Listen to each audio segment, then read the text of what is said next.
I never thought a dusty old box would change everything I knew about my life. It was a cold Saturday morning when I climbed into our attic. Mom had passed away 3 months ago, and I finally found the strength to sort through her things. Each box I opened felt like opening a piece of her heart. I cried over her old dresses. I smiled at her young photos. But then I found it, a small wooden box hidden under the floorboards. My hands shook as I lifted the lid. Inside was a yellow envelope with my name written on it. But the handwriting was not Mom's. It was neat and strong, like a man's writing. I sat on the dusty floor and opened it. "My dearest Sarah," the letter began. "If you are reading this, then she kept her promise to hide this until the right time. I am your father. Your real father. And I never got the chance to hold you." My heart stopped. What? My father, the man I called Dad my whole life, wasn't my real father? Who was this man? And why did Mom hide this secret for 30 years? I could not breathe. I read the letter again and again. The man's name was Michael. He wrote that he and Mom fell in love in college. They planned to marry. But then Mom got pregnant with me. Michael's family was rich and powerful. They did not want him to marry a poor girl. They gave Mom money and told her to leave. They said Michael would never see her again. Mom was heartbroken. She moved to a new city. She met David, the man I always called Dad. He loved her. He loved me like his own daughter. Mom never told him the truth. She never told me. But Michael never forgot us. He wrote letters. He sent money. Mom returned everything. She wanted to protect me from the pain. She wanted me to have a normal family. The letter ended with an address. "If you want to know me, come find me. I have waited my whole life to meet you." I pressed the letter to my chest and cried. All those years, Dad raised me with so much love. He taught me to ride a bike. He walked me down the aisle at my wedding. He was my father in every way that mattered. But there was another man out there, a stranger with my blood, who wanted to know me. Should I go find Michael? Or would it break Dad's heart if he ever found out? 2 weeks later, I stood outside a big white house. My heart beat so fast I thought I would faint. I knocked on the door. An old man opened it. He had gray hair and kind eyes. Eyes like mine. He looked at me and his face went pale. "Sarah," he whispered. I nodded. I could not speak. He started to cry.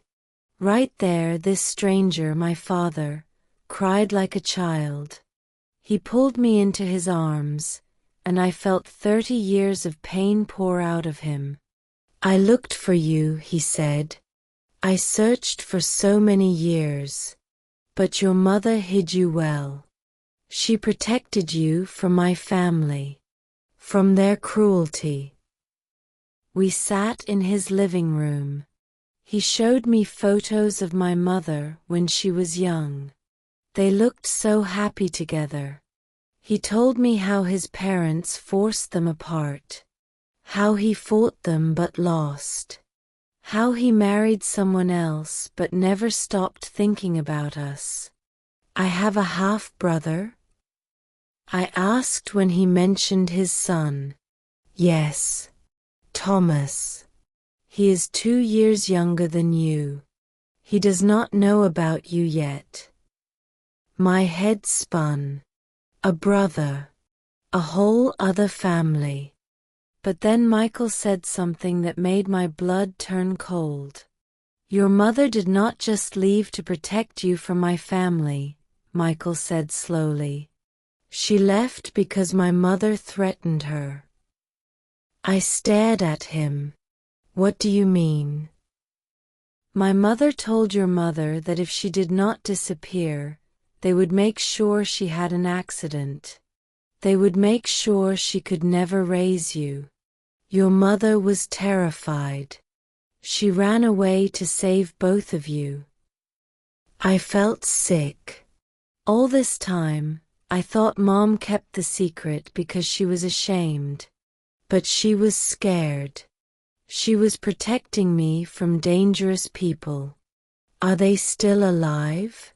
Your parents? I asked.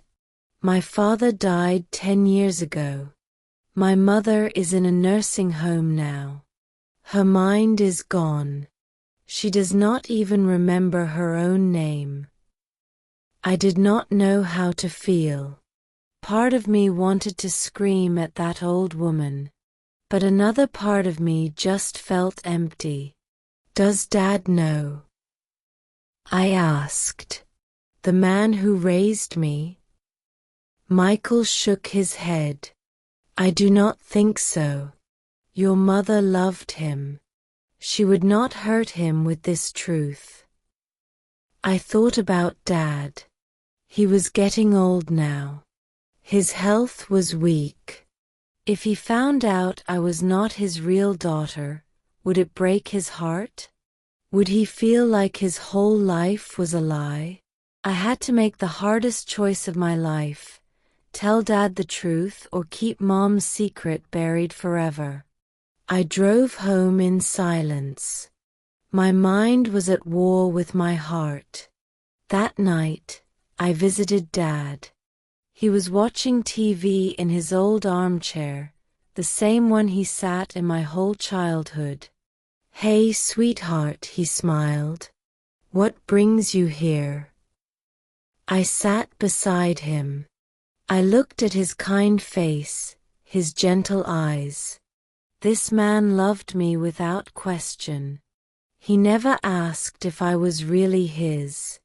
He just loved me. Dad, I said softly. I love you. You know that, right? He laughed. Of course I do. I love you too, honey. What is wrong? You look sad. I almost told him. The words were right there on my tongue. But then I saw his face, so full of pure love, and I could not do it. I could not break his heart. Nothing is wrong, I said. I just wanted to tell you that you are the best father in the world. He hugged me tight. You are the best daughter. I cried into his shoulder.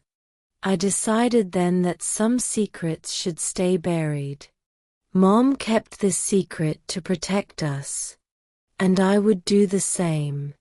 Michael was my blood, but Dad was my father. That was the only truth that mattered. But as I left Dad's house that night, I saw a car parked across the street. Inside sat a young man who looked exactly like Michael, my half-brother, and he was watching me.